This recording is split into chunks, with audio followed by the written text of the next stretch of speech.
Welcome to Audit Archive, where we run you through some of the most questionable and rather atrocious police encounters. Today, we're looking at several cases where law enforcement officers go on massive power trips and abuse their authority by unlawfully arresting innocent people and even using excessive force against them. Some of them have now been fired as a result. On April 8, 2018, the Muncie Police Department sent an officer to a Taco Bell following a report about a man possibly under the influence in the parking lot. As we know, driving under the influence is unlawful and categorized as a Class C misdemeanor, which is punishable by a maximum term of imprisonment of 60 days, a fine of up to $500, or both. Anyway, the officer reached the location and approached the individual, identified as Joshua Douglas. As backup arrived, Mr. Douglas decided to run, only to circle back to the initial location.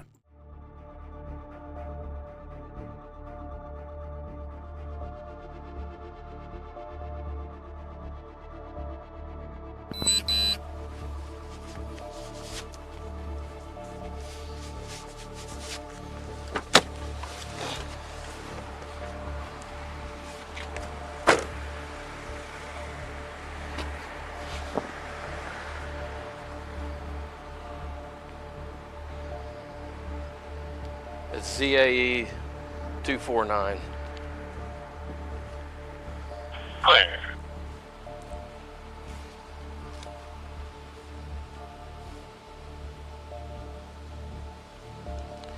He's walked away from it now when he saw me coming up.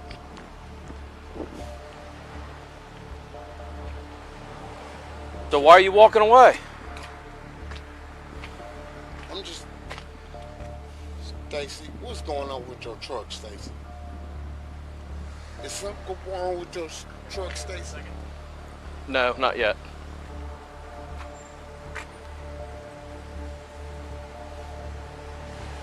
You need to get off the phone. We need to talk. About what? Hop off the phone so we can talk. About what? I don't know what's going on, Stacy. Hey, get back over here. 12, he's on foot running now. He's running across 15th Street to the north. He's got camo pants on and a white top.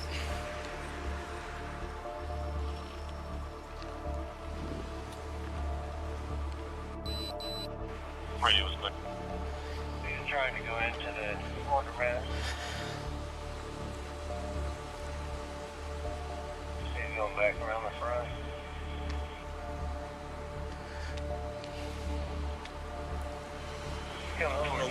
Do you know him? No. You don't have any idea who he No, is? sir. I don't know what that was about. What was he doing over here? I don't. Was he just hiding? Did he put anything in your car? Hell no. He's back.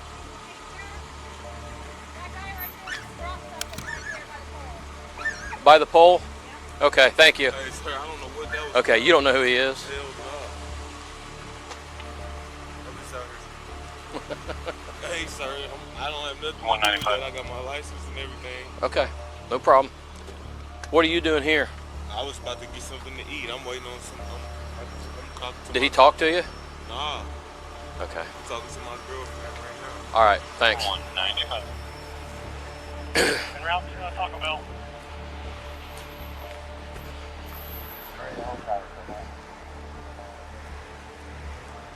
12.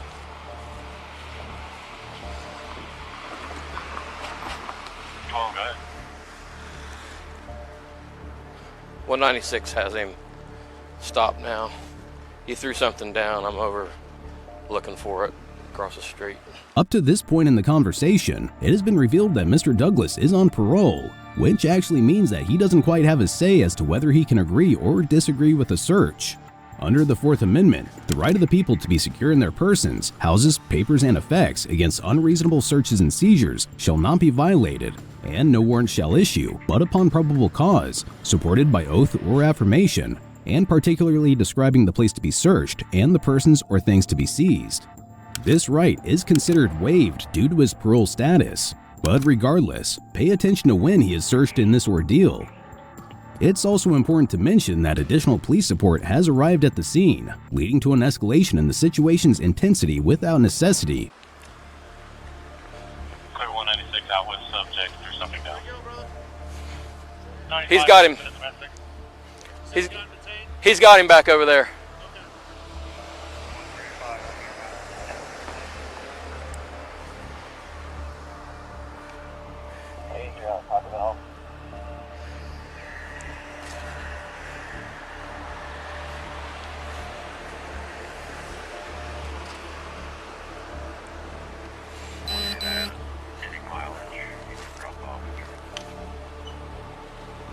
Around here, is he good? I think so. I don't know. Some lady stopped and said that he threw something down here by the pole, but I don't see, right off the bat, I don't see anything that. I just wanted to let you know. The officer saw him as we were. Yeah. He came back around, but we got him now. Alrighty. Thank you. You're welcome.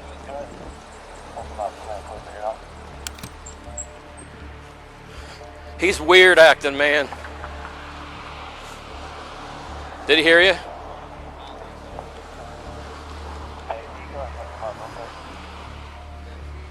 He can't hear you.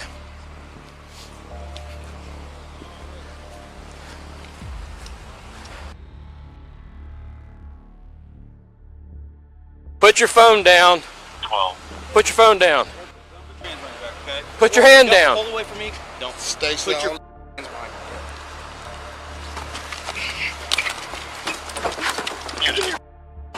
Stand by a minute. I'm trying to get him under control. Stand by a minute. I'm trying to get him under control. Hear me? Stop!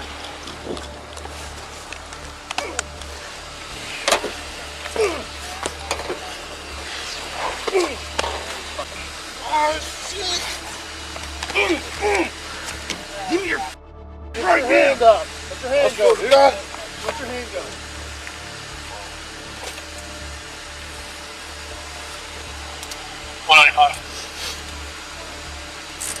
Good. Were you able to fire the bump road? The individual identified as assaulting Mr. Douglas was Officer Alex Moore. Investigations revealed that Officer Moore had previously faced disciplinary actions on 2 occasions at the Muncie Police Department for similar instances of power misuse. Despite his history, the department chose to support him this time, claiming his actions were in line with standard procedures. Notably, the footage of the incident was not made public until 2021, 3 years after the event, when public scrutiny had diminished. Legally, it's critical to highlight that Officer Moore's report stated he attempted to arrest Mr. Douglas after finding amphetamine on him, which contradicts the sequence of events. The drug was discovered post-arrest, and there was no search conducted on Mr. Douglas prior to this. Moreover, Officer Moore's report alleges that Mr. Douglas resisted arrest, which he cited as justification for the physical altercation. This raises concerns about the adherence to laws governing reasonable force and due process, particularly in the context of an officer's conduct during an arrest. Let's continue watching. 195, the only prior is going to be apartment 6 in June of 2017. Is this the other?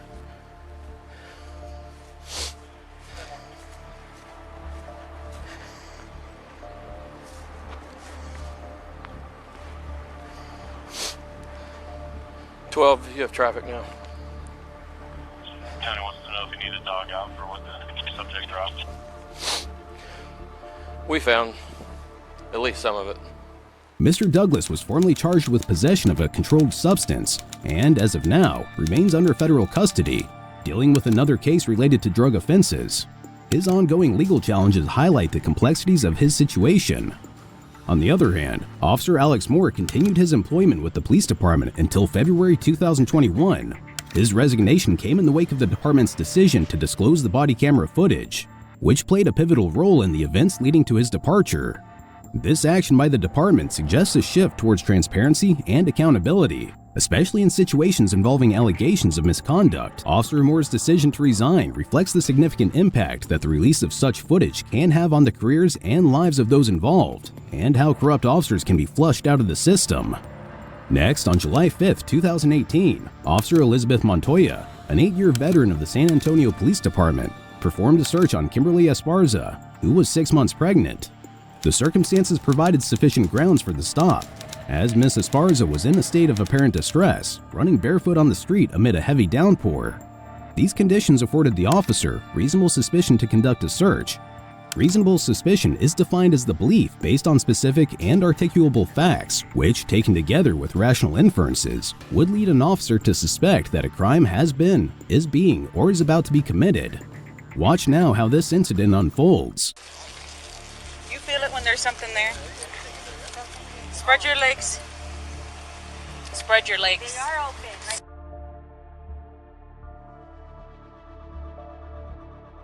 Like, I heard I was running from these.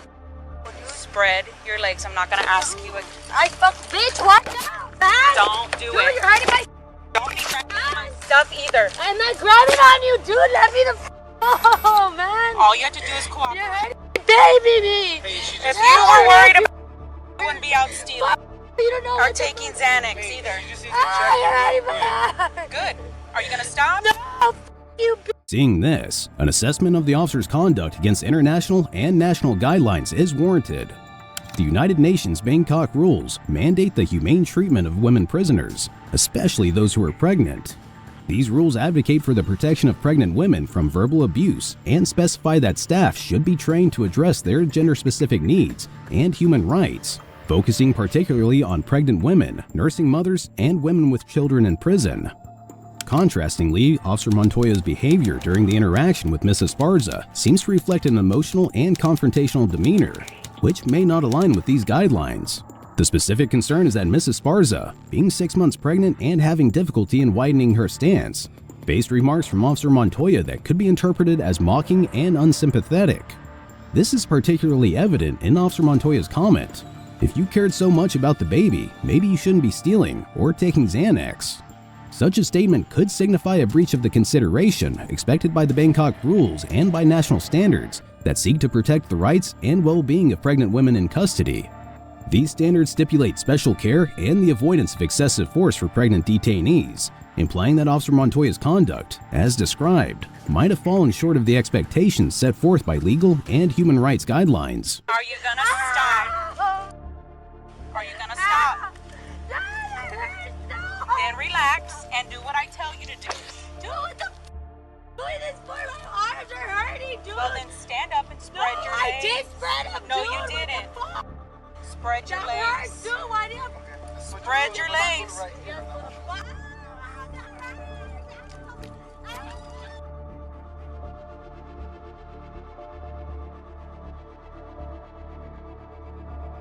Don't grab him. Let it go. Do not kick me. If you kick me again, I swear to God, I'll break your arm. Yes, she kicked me and she wasn't following me. My instructions. If you were pregnant, then you would behave. Grab her arm so I can finish searching.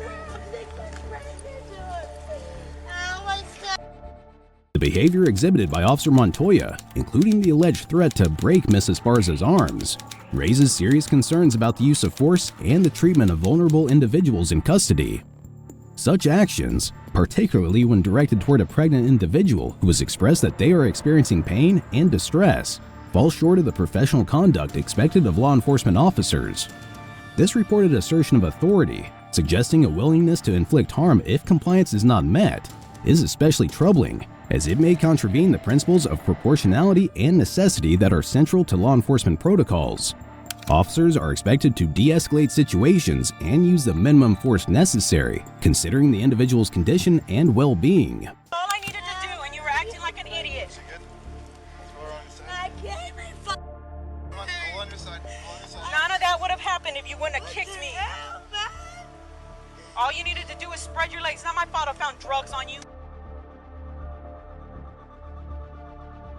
I can't even pick me up. Stand up. Shoulders, dude. Stand up.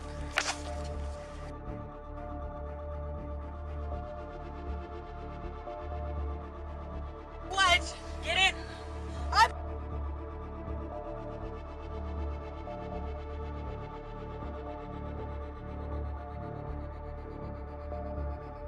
I'll take drugs. Yes, you do. That's why you had a Xanax in your bra.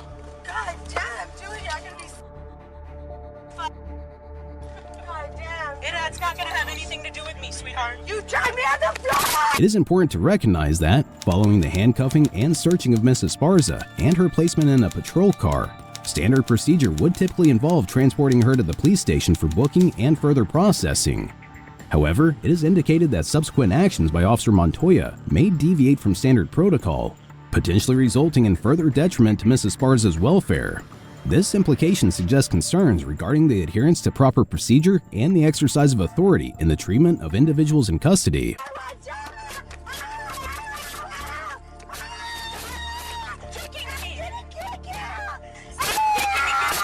You punched me like 10 times on my skin!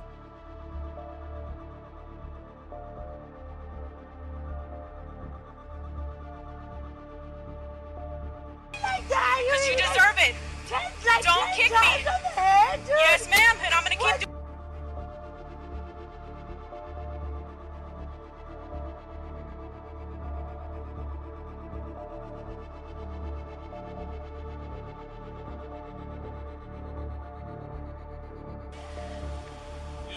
Yeah, she always kept trying to put her arm in. She went like that, her leg, and she kicked me. She kicked me when I was holding her too.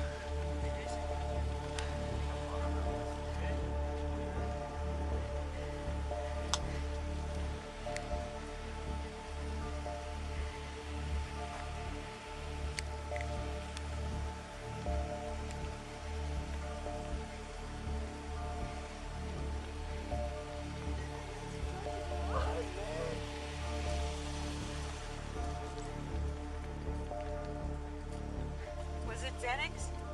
For sure.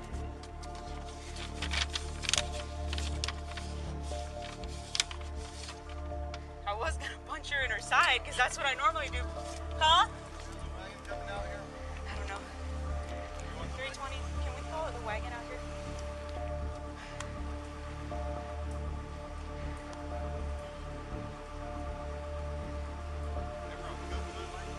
Hey.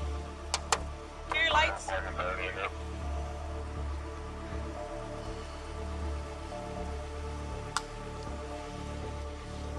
I just want to make sure 2209 is on the way over here as well.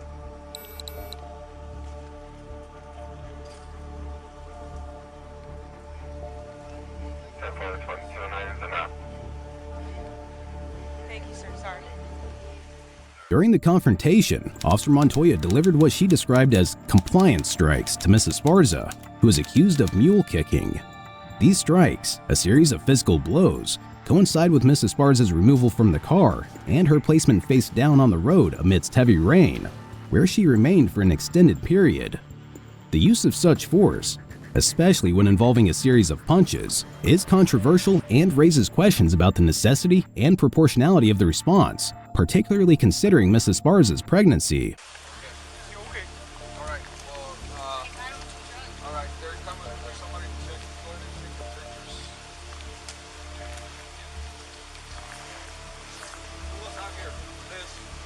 Huh?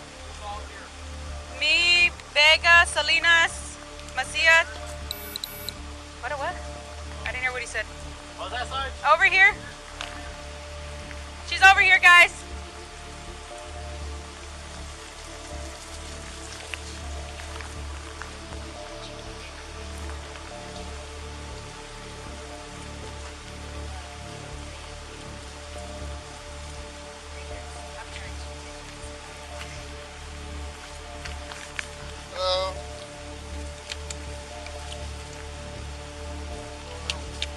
You want to sit her in the back of that over there? Yeah, we'll sit in the back of the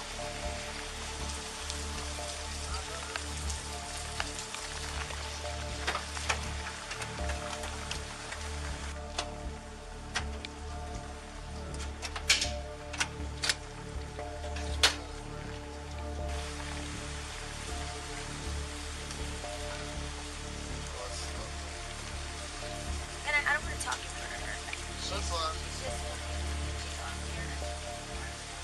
Have a seat inside there. I'm going there with you. I'll actually get out of the way. Your umbrella. I forgot my umbrella in my car. Like in my personal car.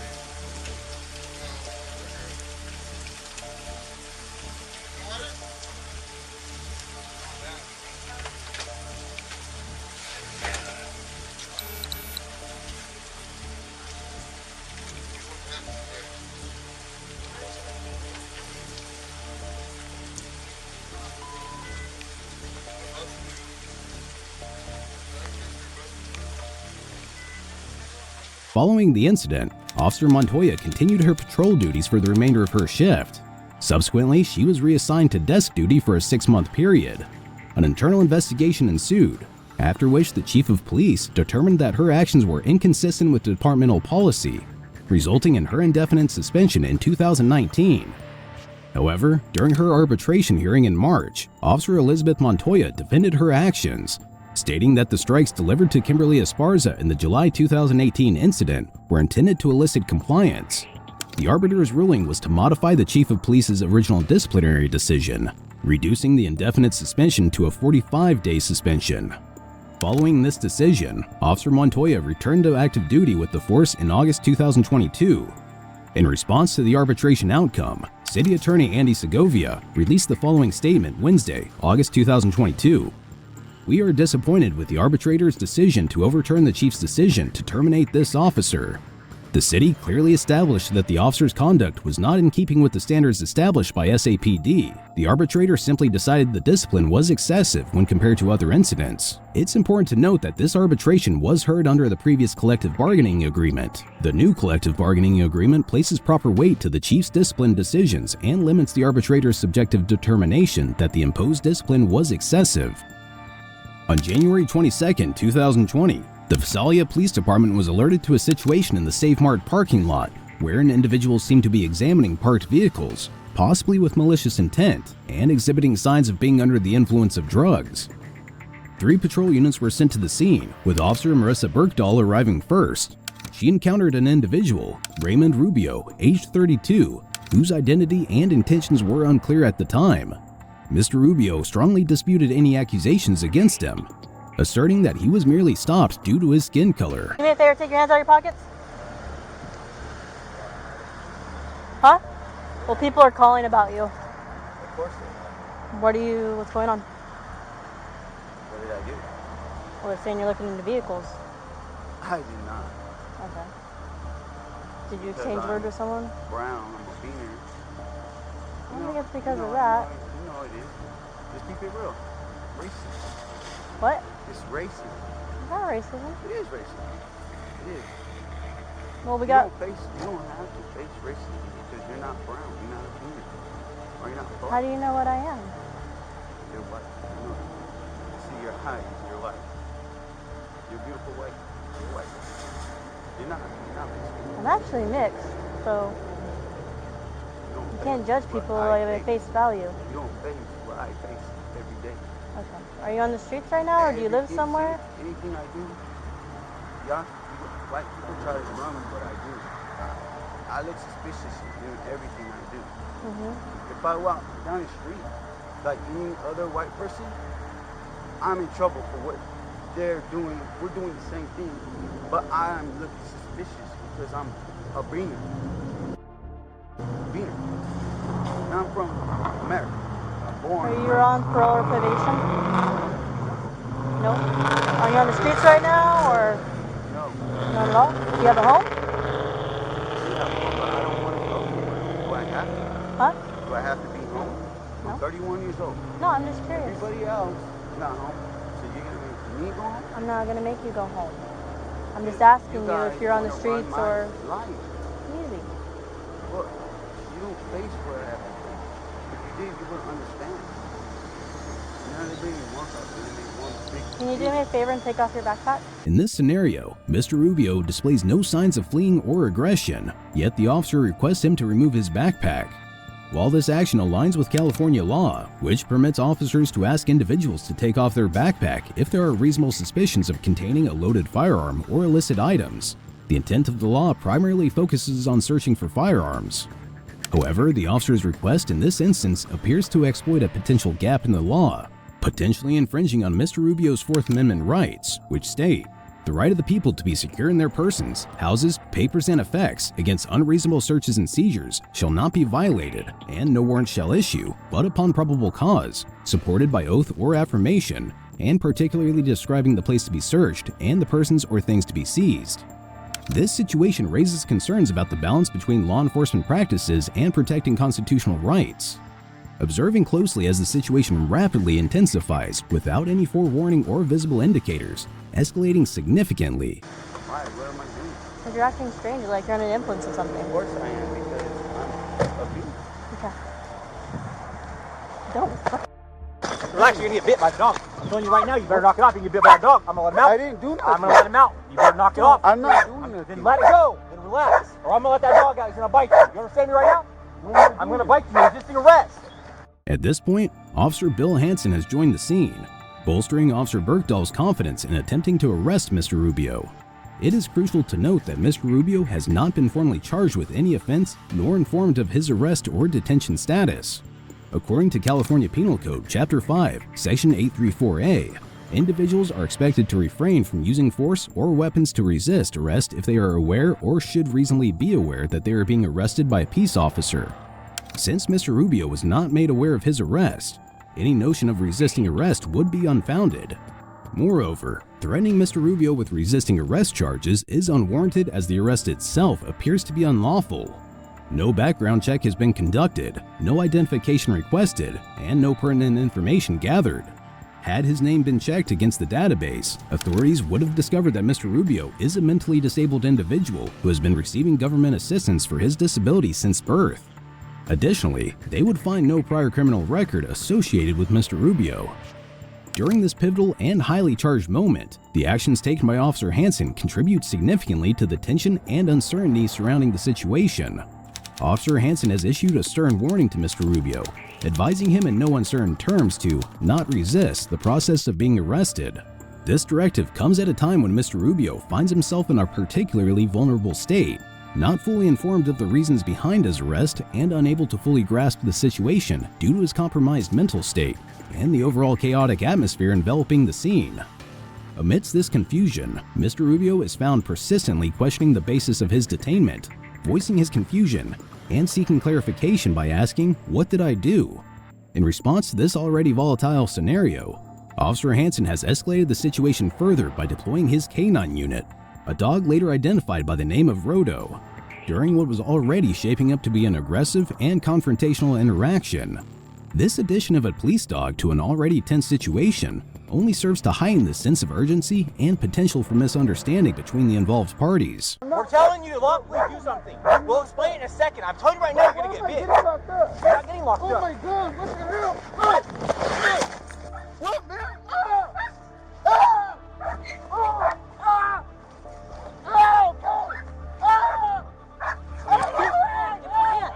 Give us your hand! Give us your hand!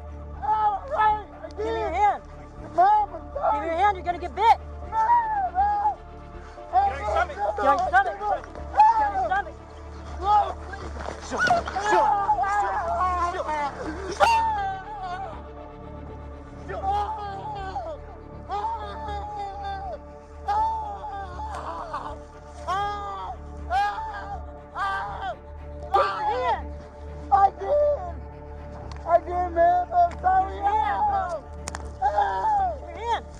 Now, the situation escalates significantly, highlighting a severe instance of police brutality. Mr. Rubio is forcibly brought to the ground, positioned on his stomach, while he emits screams and cries, repeatedly issuing apologies to the officer despite not having committed any wrongdoing.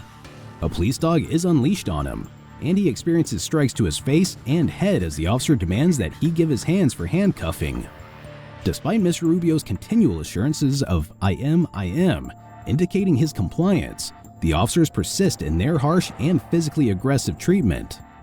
Even if Mr. Rubio was resisting arrest, under California Penal Code Section 148A1, PC, resisting arrest involves willfully resisting, delaying, or obstructing peace officers or EMTs in the performance of their official duties. While physical confrontation with law enforcement to prevent arrest can lead to charges of resisting arrest, officers are not permitted to strike individuals solely for resisting arrest. The law requires that officers act within the bounds of their duties and use only a reasonably necessary amount of force.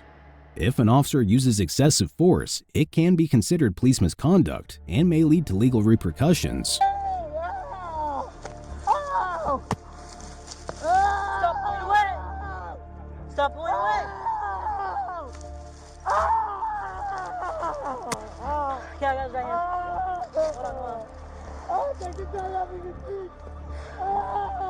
Put your arm behind your back.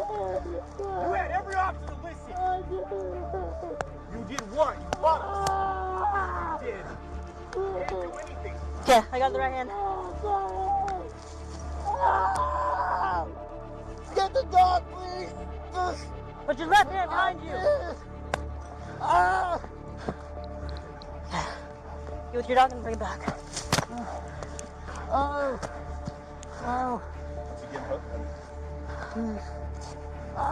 Get the dog. Oh my God. Please, God. Help me, Lord Jesus. Please, God. What did I do? Okay, good. Please get the dog, please.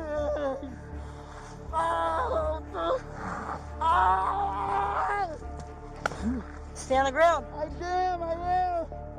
Oh. 285 code for 1 detained. Oh, please.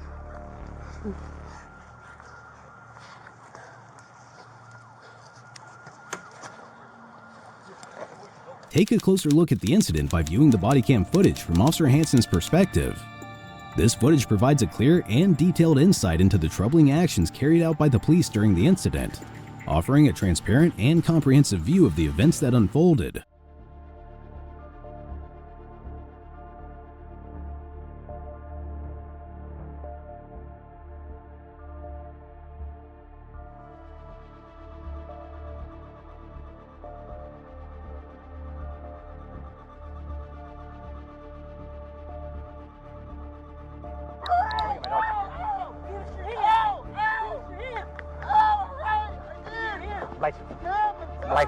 Life. Get on your stomach. Get on your stomach.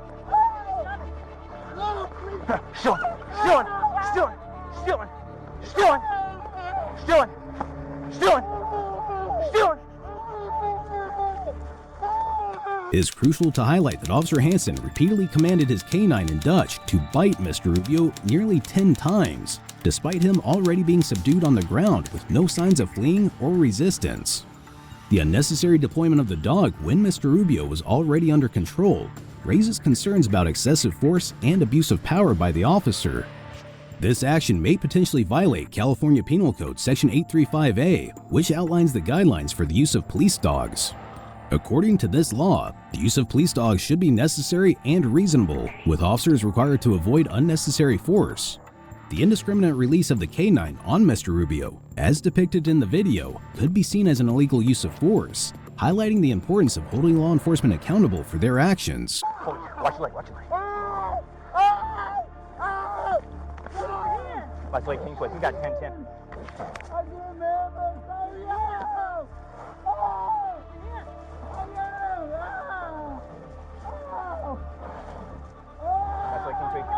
Confirm you copy that 10-10. We need more units.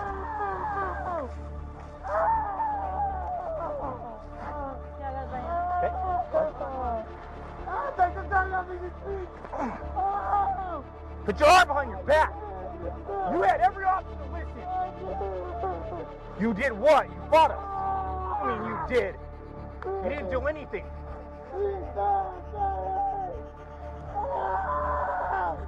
Officer Hansen is engaging in a clear attempt to manipulate the perception of the events by informing Mr. Rubio that he had every opportunity to comply but chose to fight us.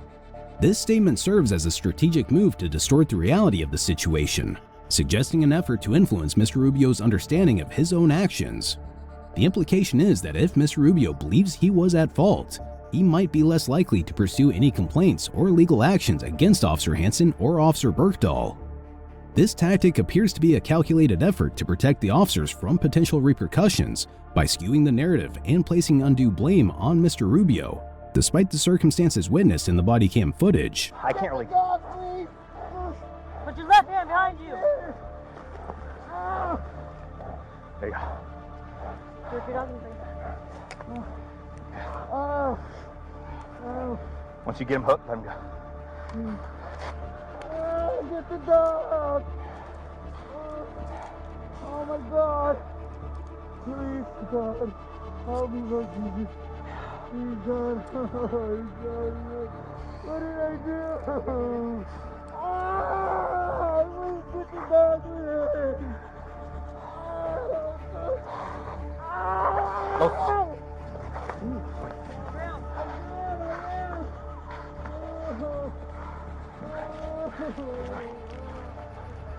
After the arrest, the situation escalated as a considerable contingent of law enforcement personnel, including the commanding officer, converging at the scene.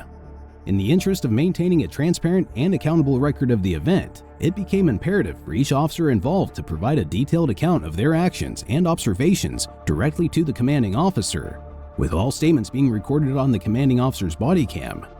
This procedure ensures that all narratives are captured in real time, offering an unfiltered and comprehensive perspective of the incident from the viewpoint of the officers on the ground.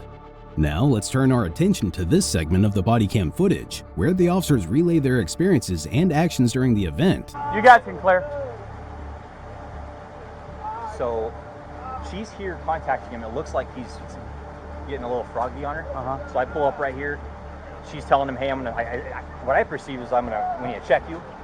Was what I was thinking that she was getting at as I'm getting out of the car. And he says, hey, and he starts backing away on her. So she grabs, and I walk up and grab his arm. He immediately tenses and starts digging down and pulling. I gave him half a dozen commands, so he's gonna get bit. Not half a dozen, probably 3 or 4 commands. I'm gonna bite him. He even looked at me and my dog. Hey, all right. And is like, all right. And so the fight was on. Hey, dude, thanks for showing up, man. I appreciate it. I'll see you around. What? Yeah, so I get here, and I can tell Rock back to ran with us. Yeah, he's 11.56, right? Get all kinds of loose he rolls up, clothing on, I told him to take out his backpack. He's like, oh, why? So he says he comes backing up, so I grab his hand. He's like, whoa. I'm actually off. Give him plenty of commands, like, hey. I was standing right there when the radio was like, Dad. He warns him, like, hey, don't. I went down to the ground, and then he was starting to swing, so I just reached over, grabbed my door, let the dog out. Told him again, you better stop. He continued to almost roll with her, and I just put him on him. Everybody all right?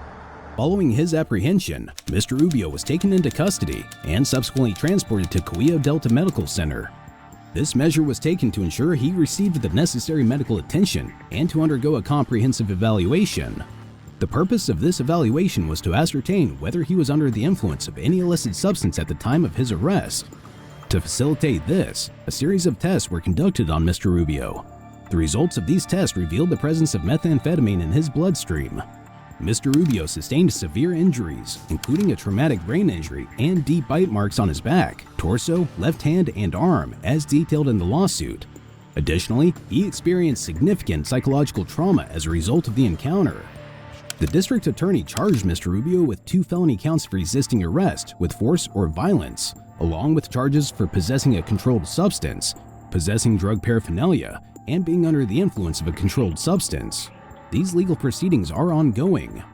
A civil rights lawsuit has been initiated by attorney DeSimone, based in Los Angeles, on behalf of Mr. Rubio and his mother, Helen Salinas. This lawsuit targets the city of Visalia, as well as officers Hansen and Berkdahl, and was filed in the U.S. District Court in Sacramento on January 27, 2020. The resolution of this lawsuit is still awaited. In May 2021, the Shelby Police Department was alerted to an incident at a gas station where a man was reportedly engaging in indecent exposure. North Carolina law strictly forbids deliberately displaying one's private parts in public, except under specific conditions. Given that such behavior constitutes a Class 2 misdemeanor, the Shelby PD swiftly sent officers to the scene. The body cam footage from Sergeant Chris Truitt reveals a predetermined approach to handling the situation. Before the officers had even made their first contact or arrived at the scene, a clip from the footage captures Sergeant Truitt instructing his colleagues to use a taser on the individual, identified as Tavon Island, a mentally ill man.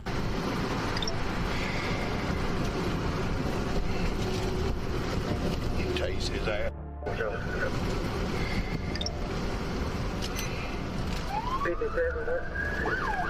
14, what's your location? I'm down Burger King, try to turn around.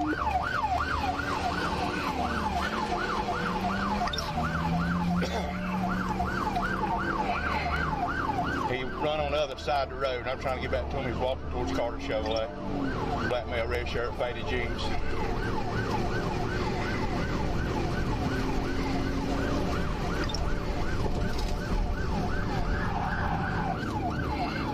Down this time. I'm in the area. Got him over here at Domino's. Trying to get inside the building. Lock this door. Tase that. I'm gonna tase you this time. You better hit the fucking thing. Stop!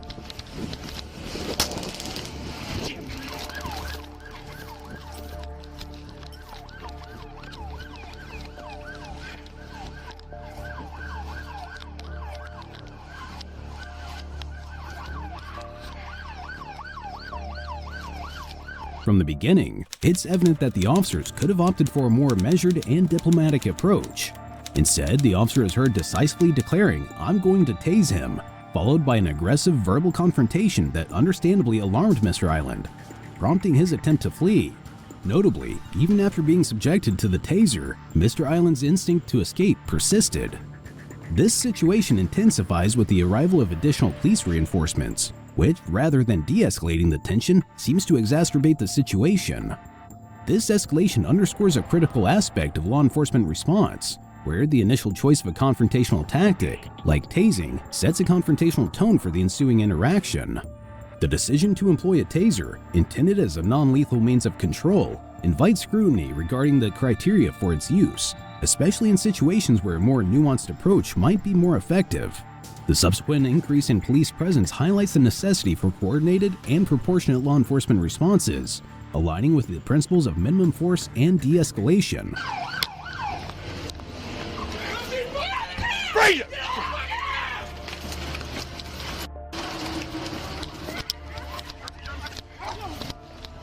Put your hands behind your back! Put your hands behind your back! Bam! Put your hands behind your back! Hands behind your back now! Put your hands behind your back!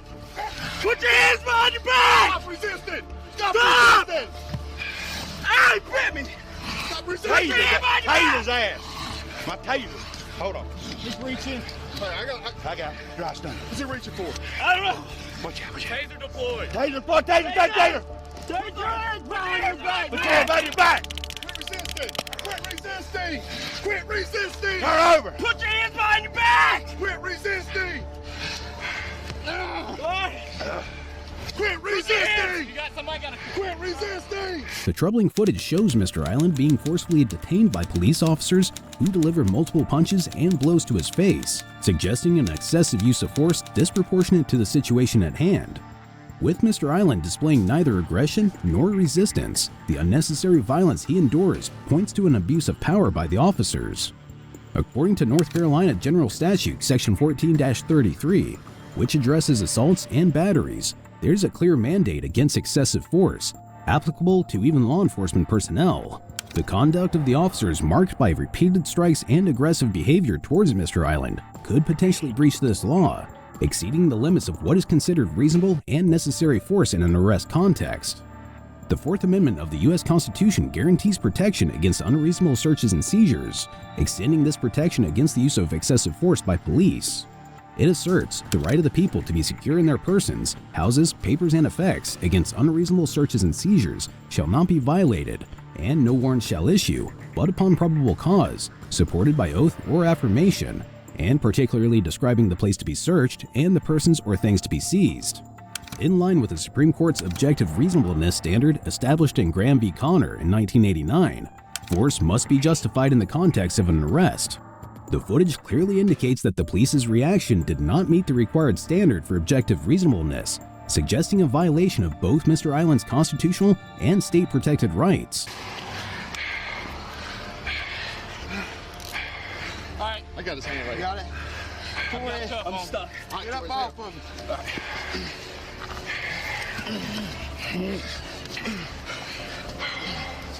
All right, bring it around. All right, bring it around. We got it. Causeway, here.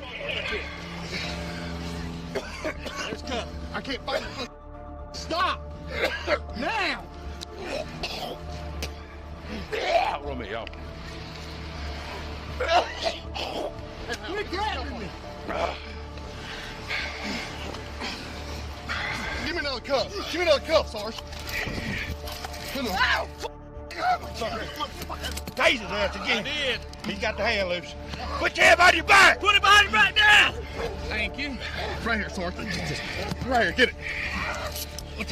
Hang on, Brandon. Oh, God dang it. I lost it. God damn it.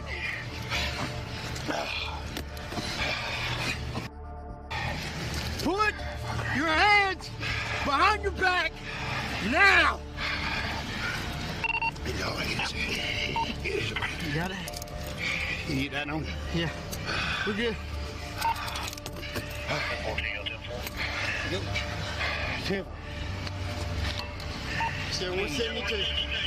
As we can see, Mr. Island is subdued and assaulted by 5 officers. All the while, there seems to be a lack of recognition or consideration for his mental state, as he communicates distress only through wincing and grunting sounds, without verbalizing any insults or provocations.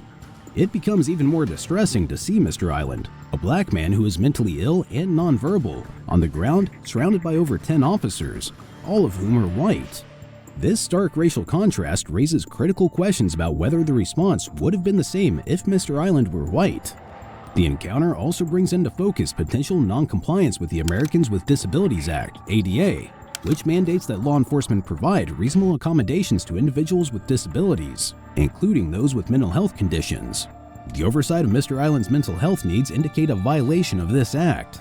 Moreover, the situation could implicate the Civil Rights Act of 1964, specifically Title VI, which prohibits discrimination based on race, color, or national origin by programs receiving federal funds. The predominantly white police presence engaging in the forceful detention of a black, mentally ill man necessitates a critical examination of whether racial biases influence the officer's conduct. Somebody, he tried to bite me twice. Somebody need to, we gotta get statements from the 2 down yonder.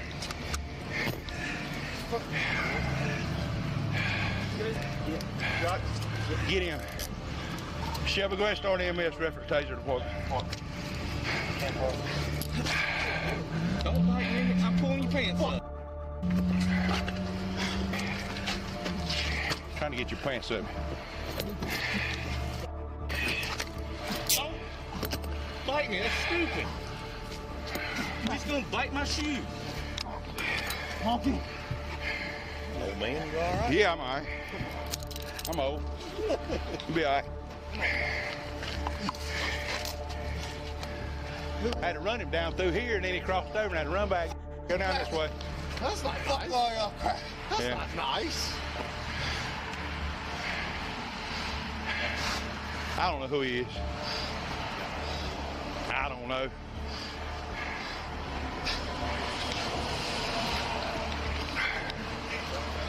Good. Who wants to? Bite you? You tried to bite me. I'm fine. Brother, I reckon we're gonna have to go over here and get statements from these people to charge him. Where are they at? Down here. Go ahead, Shelby. Just advising I did call a female back.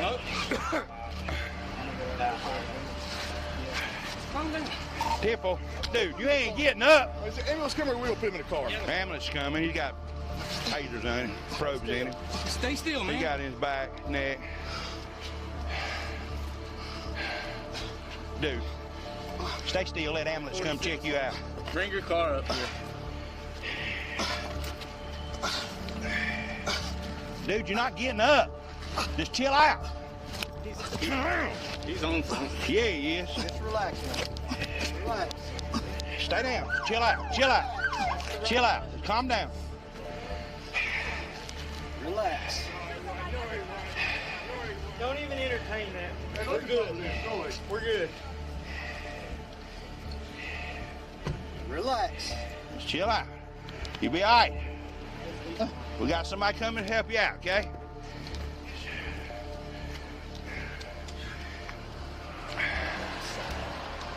Stay right there. Stay right there. You got taser probes in your back. Stay on your side. Stay on your side, okay? Relax. Relax. Stay on your side. Don't roll over. Just stay on your side, okay? EMS is coming to bite me. Relax. Who's gonna file his report? Hook him up. 39. He's going to get statements. He's right there. Oh, you gonna go get safe? Okay, yeah, go ahead. She's still there. Relax for me, okay? Yeah. Hey, will they come and get anything? I hope so. Relax. Stay on your side. Stay on your side. Who needs to get that? Okay? Huh? Picture of that, Sergeant. Do what? Get the hell out of him. Do what? Let him check you out. In here. He's on something. I run him. I got out Conic and he cut down near the end of the thing, so I went back, he crossed over the road. And I'd go all the way down yonder, turn around, come back. And then run around the building and deploy my taser right there, but I don't know, I don't even know if he hit it. I got hit by a taser. I got taser. Who else deployed their taser? That's right. Richard, you deploy your taser? No, I ain't got a taser. You did? Okay, I did too. I took my cartridge. I got a cartridge somewhere laying here. Are you sure? I used mine. Well, I did too. There's another laying here somewhere. Here it is. I got it. It's okay. Stay on your side. I got to try to. Mine missed. Stay on your side. He kept on reaching for his way. He did, and he did the whole time with me like that. And Hold on like that.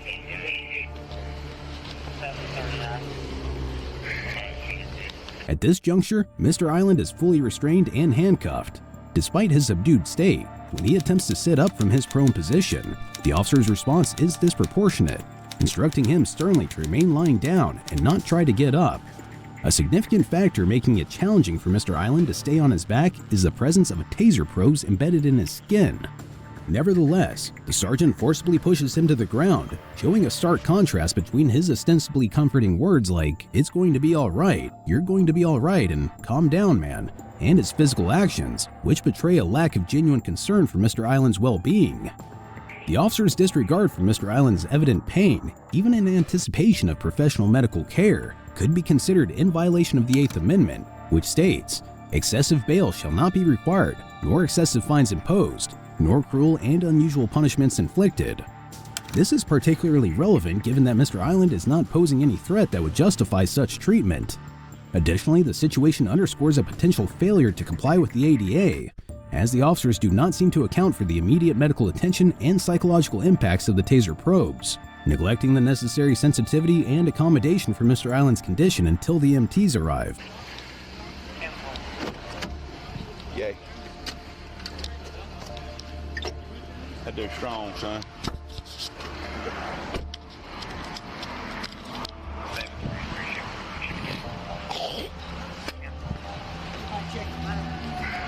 He's got two in his shoulder. Okay, so you got relax for me, okay? You sit up on the butt. Huh?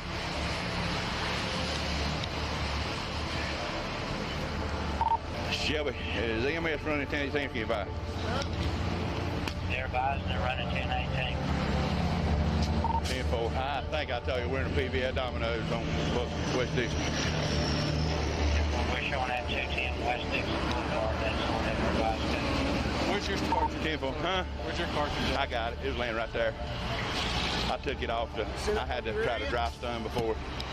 I got to go over here. Let me see if I can find somewhere. I seen over here. That's what I need to find. Roll up on the rear end. Oh, you didn't shoot? Right here's the maintenance. I didn't know somebody fired one over here. I was right here, and I drive stunned him with the. Keep your feet down. So, on your butt. so who shot? There you go. Me. Huh? Me. You did shoot. Okay. So that's your part. There you go. The one, yeah. There you go. Huh?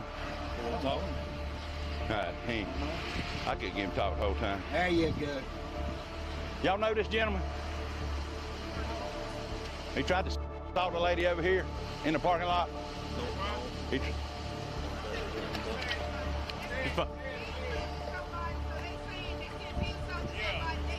not interfering. We said nothing to y'all. Well, you're fine. Just go ahead and record all you want. Just keep him on the side.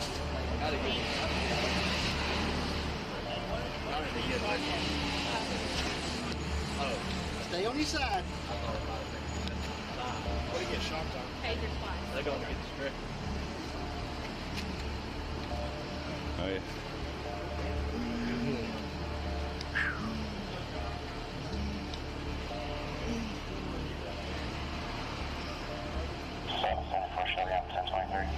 Did he fall into his head? Or? I don't know. I wasn't here. No, he got tackled. Not far as we know, no. Bleeding from anywhere? He got a little place on his ear during the struggle, and he's got a couple probes that I think. That's too late now. I appreciate you though. What's his name? Let me hand it.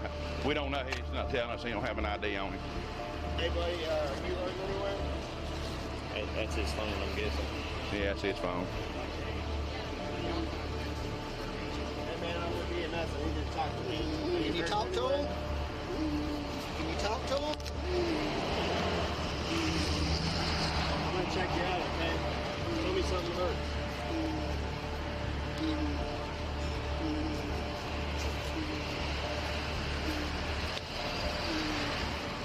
He fall here on the concrete or? He got tackled somewhere right in here is all I know. He turned around and...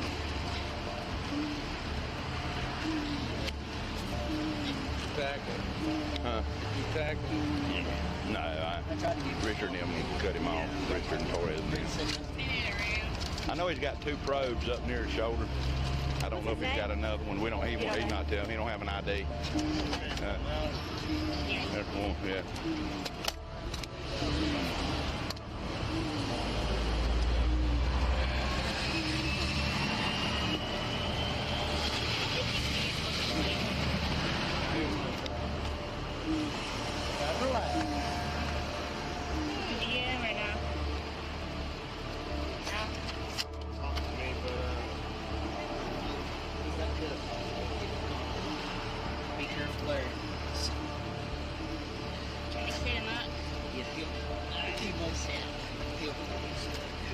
Y'all think you can lift him from the back and look at his legs? I'll get underneath this one. Are you ready? 1, 2, 3. There we go. Hey, buddy. There we go. What's going on? What's your name? Somebody got the right in on him. I got some water here for a drink.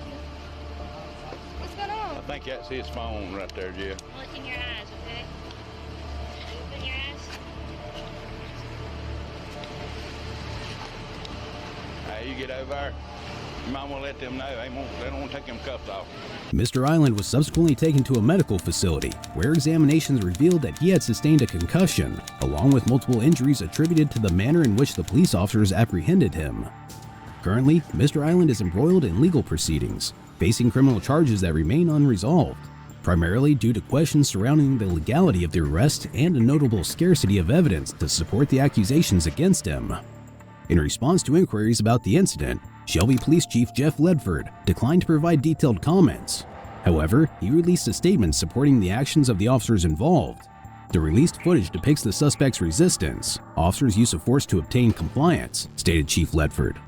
Despite the contentious nature of the arrest and the injuries sustained by Mr. Island, none of the officers implicated in the incident have faced disciplinary actions, as confirmed by personnel records made available by the municipal authorities. This situation has ignited discussions concerning the use of force, the processes of accountability within law enforcement agencies, and the implications for community police relations. The absence of disciplinary measures raises questions about the standards and protocols employed by the Shelby Police Department in evaluating the conduct of its officers, especially in situations involving the application of force. The community and stakeholders are closely monitoring the legal proceedings against Mr. Island, as they could have significant repercussions for all parties involved and potentially influence future practices within the department.